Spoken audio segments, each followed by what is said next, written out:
ఒక్క జగన్మోహన్ రెడ్డిని ఎదుర్కొనేందుకు ముగ్గురు ఏకమై వస్తున్నారని, అయితే రాష్ట్ర ప్రజలు టీడీపీ, జనసేన, బీజేపీ కూటమి కల్తీ రాజకీయాలను నమ్మే పరిస్థితుల్లో లేరని ఆత్మకూరు ఎమ్మెల్యే మేకపాటి విక్రమ్ రెడ్డి చెప్పారు.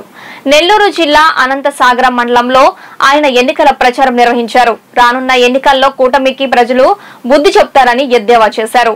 5 ఏళ్ల పాలనలో అందించిన సంక్షేమాన్ని, చేసిన అభివృద్ధిని వివరిస్తూ ఎన్నికల ప్రచారంలో ముందుకు సాగారు విక్రమ్ రెడ్డి.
మీ అందరికి పరిపాలన గ్రామ స్థాయికి తీసుకొచ్చారు.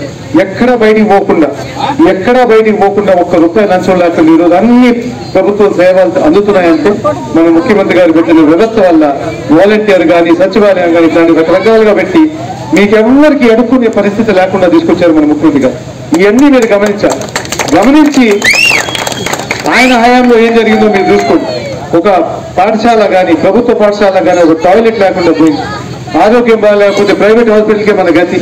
ఇట్లాంటి వ్యవస్థలన్నీ తీసేసి ఈరోజు ముఖ్యమంత్రి గారు ఎంతో గొప్ప వ్యవస్థ తీసుకొచ్చారు. అందుకే ఆయన ఒక గొప్ప పిలుపిచ్చారు.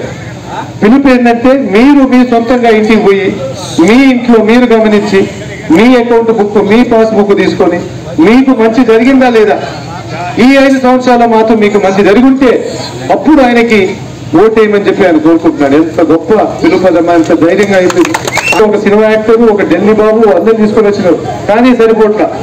మన ముఖ్యమంత్రి ఒక్కడే, కానీ ఒంటరి వాడు కాదు. మీరందరూ ఆయన వెనకాల ఉన్నారు. తప్పకుండా ఆయన కోరుతున్నట్టు మీరందరూ ఆయన్ని 175 స్థానానికి 170 స్థానాలు ఇస్తారని చెప్పి తప్పకుండా నమ్ముతున్నాను.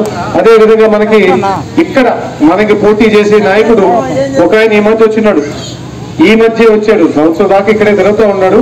కానీ మీ గురించి ఏం పట్టించుకోకుండా, మీకు నీళ్లు కావాలన్నా కానీ ఒక మీటింగ్లో అడగకుండా, అది కూడా నీళ్లు రావడానికి కూడా ఆపడానికి ప్రయత్నించారు.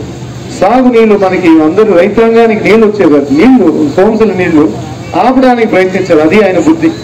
ఏంటంటే, మీరు నష్టపోయినా పర్వాలేదు కానీ ఆయన రాజకీయంగా కొంచెం లబ్ధి పొందాలని ప్రయత్నించారు.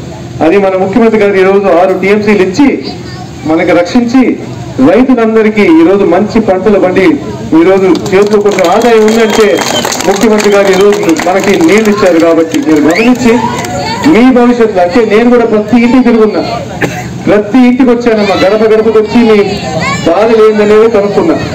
ఆయన ఇప్పుడు అందుకు మీ అందరు గమనించి జగనాన్ని తొందరగా మెజారిటీతో గెలిపించమని చెప్పి మీ అందరినీ కోరుకుంటూ సెలవు తీసుకుంటాను.